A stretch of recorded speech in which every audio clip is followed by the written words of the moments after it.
నమస్తే అండి.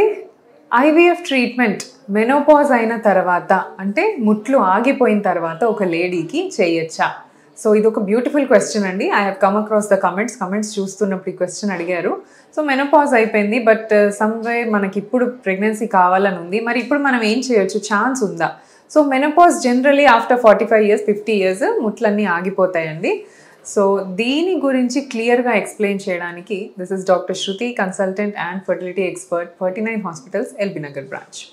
So menopause ఎందుకు వస్తుందంటే, ఫస్ట్ థింగ్ మన బాడీలో ఉన్న ఎగ్స్ అన్నీ అయిపోయి దెన్ స్లోలీ యూట్రస్లో ఉన్న లైనింగ్ పల్చబడిపోయి మొత్తానికే ముట్లు ఆగిపోతాయి అన్నమాట. So this is the process. First egg numbers తగ్గుతాయి, దెన్ యూట్రస్లో ఉన్న ఎండోమెట్రియం గ్రోత్ తగ్గిపోతుంది, యూట్రస్ సైజ్ తగ్గిపోతుంది, ముట్లు స్టాప్ అయిపోతుంది. So periods are stop.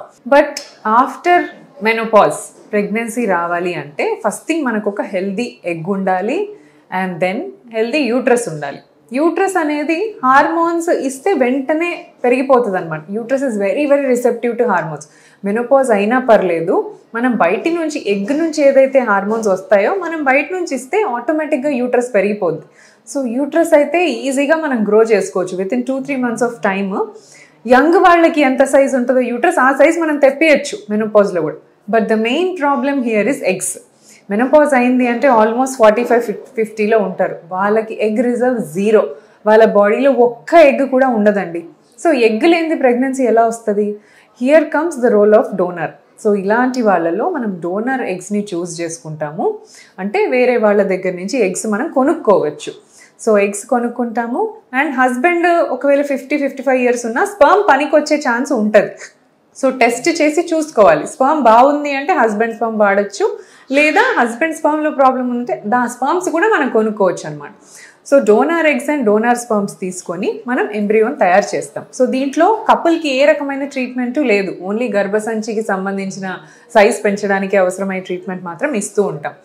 So ఇలా ఎగ్స్ స్పర్మ్స్ మనము బయట నుంచి తీసుకొని వాటిని ఇక్సీ పద్ధతి ద్వారా ఫర్టిలైజ్ చేసి ఎంబ్రియోస్ ఫామ్ చేసి once the uterus is ready, ఇప్పుడు గర్భసంచి 2-3 months నుంచి ట్రీట్మెంట్ అవుతోంది, సైజ్ పర్ఫెక్ట్గా వచ్చేసినప్పుడు ఈ ఎంబ్రియో తీసుకొని తన గర్భాశయంలో వేస్తే దానికి receptivity power as good as a 20-year-old అమ్మాయి లాగానే వస్తుంది అనమాట.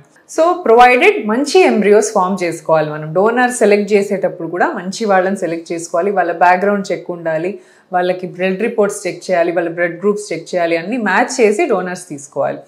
సో ఇలా తీసుకొని ఇలా 50 years పైన మాత్రం మన ఏఆర్టీ రూల్ ఒప్పుకోదండి ట్రీట్మెంట్ చేయడానికి. Lady age 50 years is the last for treatment and male age వచ్చేసి 55 years is the last.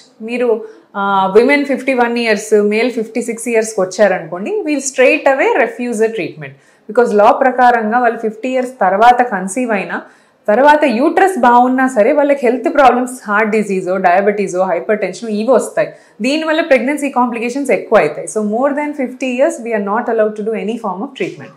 So 50 years లోపు కనుక మెనోపాజ్ అయితే ఖచ్చితంగా మనం ఐవీఎఫ్ ట్రీట్మెంట్ చేసుకోవచ్చు. దీనిలో ఎటువంటి అయినా సందేహం లేదు. Thank you so much.